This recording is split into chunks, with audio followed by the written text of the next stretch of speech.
Salam Bapak Ibu Saudaraku yang terkasih, para pemirsa yang saya cintai. Saya Pendeta Nikolaus Sitendana kembali akan menyampaikan pesan firman Tuhan melalui renungan yang bertemakan persembahan yang hidup dan berkenan. Bapak Ibu, saya mengajak kita untuk membaca firman Tuhan di dalam Roma pasal 12 ayat 1 sampai ayat yang kedua. Demikian firman Tuhan. Karena itu, saudara-saudara, demi kemurahan Allah aku menasihatkan kamu, supaya kamu mempersembahkan tubuhmu sebagai persembahan yang hidup, yang kudus, dan yang berkenan kepada Allah. Itu adalah ibadahmu yang sejati.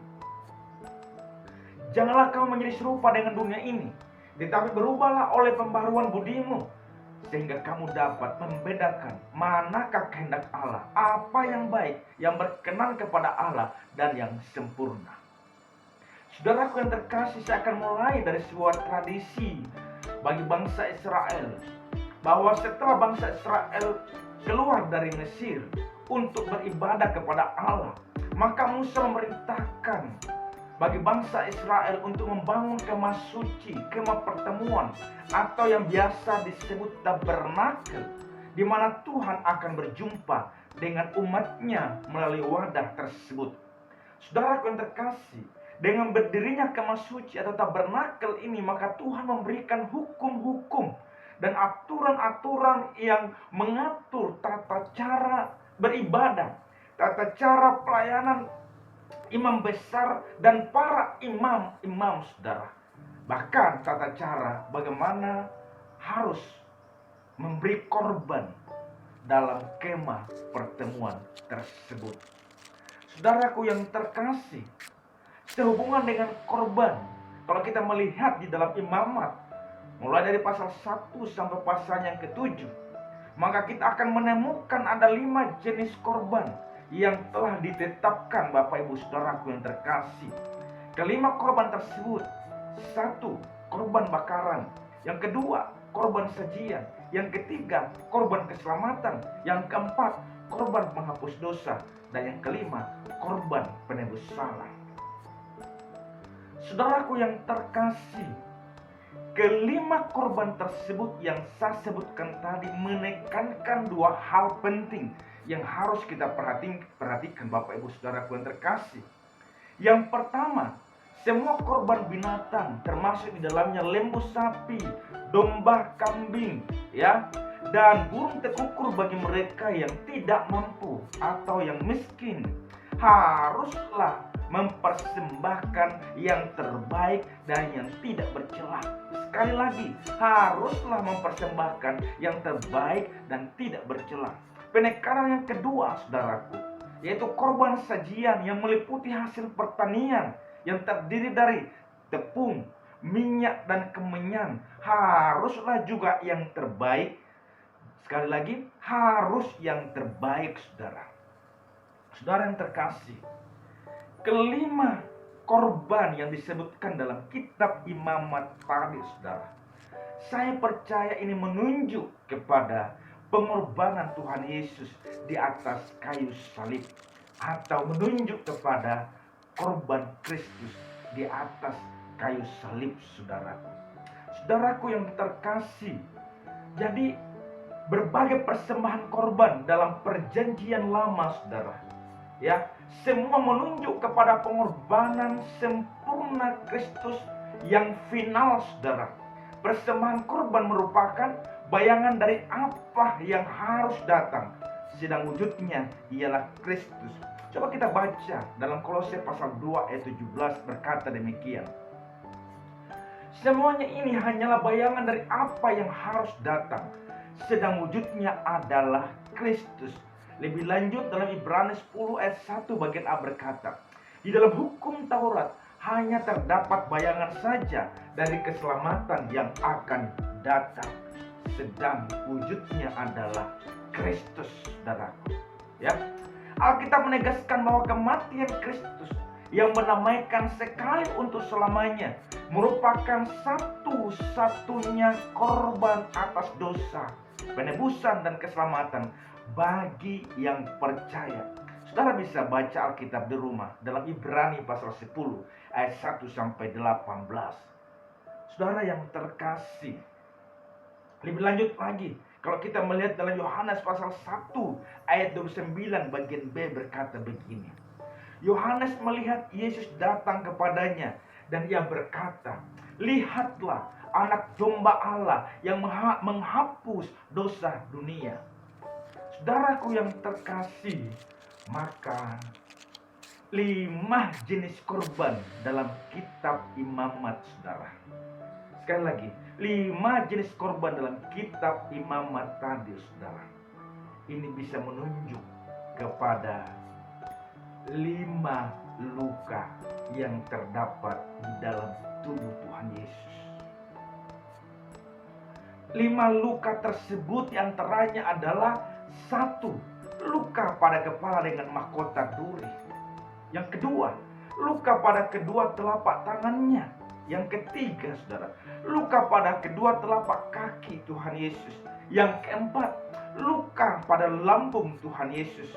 Yang kelima, luka pada punggung atau seluruh tubuh daripada Tuhan Yesus. Kenapa demikian, saudara?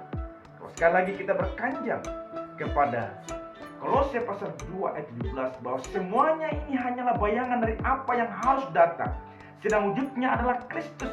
Ibrani 10 ayat 1 bagian A berkata, di dalam hukum Taurat hanya terdapat bayangan saja dari keselamatan yang akan datang. Jadi Bapak Ibu Saudara terkasih, 5 korban di dalam kitab Imamat tadi itu digenapi di dalam diri Tuhan Yesus, saudara. Ya, penggenapannya di dalam diri Tuhan Yesus Kristus. Maka 5 korban tadi, saudara, itu merujuk kepada 5 luka daripada Tuhan Yesus Kristus yang saya sudah sebutkan tadi. Nah, saudaraku yang terkasih, 1 Petrus pasal 1 ayat 18 sampai 19 berkata begini. Sebab kamu tahu bahwa kamu telah ditebus dari cara hidupmu yang sia-sia, yang kamu warisi dari nenek moyangmu. Itu bukan dengan bara yang fana, bukan pula dengan perak atau emas, melainkan dengan darah yang mahal, yaitu darah Kristus yang sama seperti darah anak domba yang tak bernoda dan tak bercacat. Saudara, saya katakan tadi ada satu penekanan dari 5 korban tersebut. Semua yang terbaik, tak bercacat dan tak bernoda, saudaraku. Demikian, saudaraku yang terkasih, anak domba Allah, yaitu Yesus Kristus, telah memberi dirinya sebagai korban persembahan untuk menebus manusia yang berdosa ini dengan pengorbanannya, dengan darahnya yang mahal dan tak bernoda dan tak bercacat, saudaraku. Saudaraku yang terkasih, maka 5 luka Tuhan Yesus, saudara, tentunya memiliki satu makna yang perlu kita pahami, saudaraku. Bagaimana karya pengorbanan Tuhan Yesus Kristus dengan 5 luka yang dikorbankan pada kayu salib tersebut. Maka yang pertama, saudaraku, pemaknaan yang pertama, luka pada kepala dengan mahkota duri, saudaraku yang terkasih. Tahukah saudara bahwa kepala kita ini, saudara, memiliki pikiran-pikiran yang jahat. Dikatakan firman Tuhan tadi, kita warisi dari nenek moyang kita. Pikiran kita ini penuh dengan hal yang jorok, kotor, dan lain sebagainya. Tetapi Tuhan telah menebusnya di atas kayu salib dengan satu pengorbanan luka, yaitu melingkarnya mahkota duri di atas kepalanya. Ia mengeluarkan darah pengorbanan itu, saudara. Yang kedua, luka pada telapak tangan, saudaraku.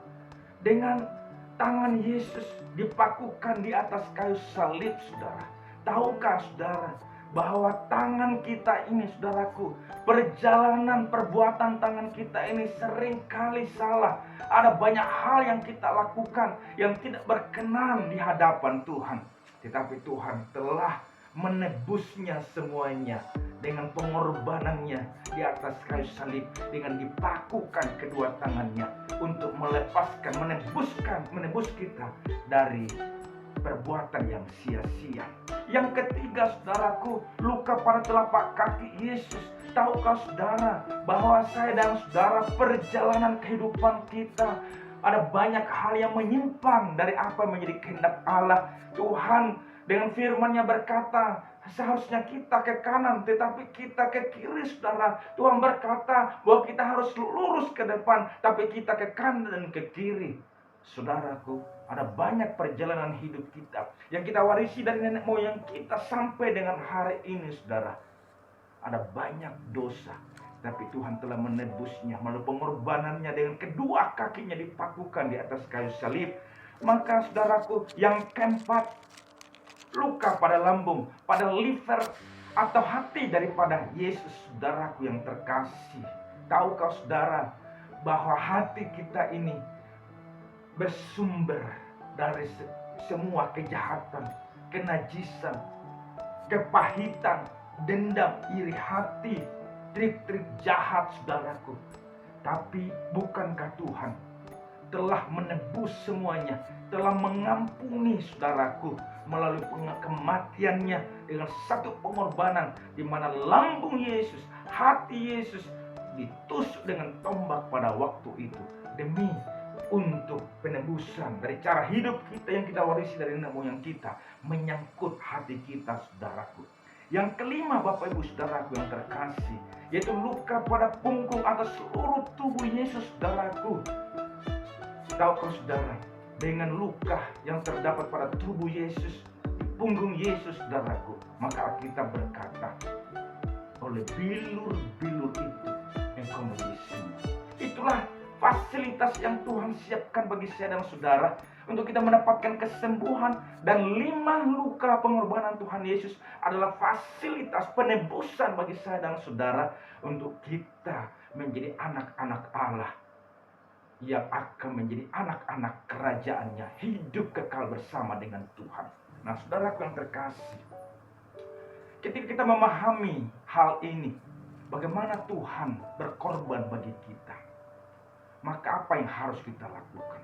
Dari pihak Allah telah menyatakan kasih-Nya, cintanya dengan pengorbanannya, dengan mengorbankan Yesus, anak yang tunggal yang tak bercela, yang tak bercacat itu, saudara. Diberikannya darahnya begitu mahal yang telah dinyatakan bagi kita, saudara. Dan kita sudah menjadi milik Allah. Keselamatan itu sudah menjadi bagian kita.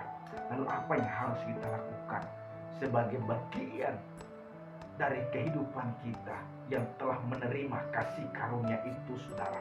Maka Roma pasal 12 ayat 1, saudara, pernyataan daripada Rasul Paulus ini merupakan satu pengalaman di mana Rasul Paulus telah merasakan penebusan karya daripada Tuhan Yesus dari kehidupan yang sia-sia, yang tadinya jauh daripada Tuhan. Dia adalah seorang pemburu anak-anak Tuhan, tapi kemudian ia ditangkap dan ditebus oleh Tuhan dan dijadikan sebagai rasul yang dipakai oleh Tuhan. Karenanya ia berkata begini, karena itu saudara-saudara, demi kemurahan Allah aku menasihatkan kamu supaya kamu mempersembahkan tubuhmu sebagai persembahan yang hidup, yang kudus, dan yang berkenan kepada Allah. Itu adalah ibadahmu yang sejati. Penekanannya di sini ialah, mari dari pihak kita, saya dan saudara yang telah menerima karunia Allah, keselamatan dan penebusan itu, sepantasnya kita mempersembahkan hidup kita, hidup yang kudus dan yang berkenan kepada Allah. Dan Rasul Paulus berkata, itulah ibadahmu yang sejati. Itu adalah ibadahmu yang sejati. Saudara, untuk poin ini, ayat ini, saya akan bahas untuk lebih dalam lagi, saudara. Tetapi saya akan bahas dalam segmen berikutnya. Saya akhiri pemberitaan firman Tuhan dalam segmen yang pertama ini. Tuhan Yesus memberkati kita.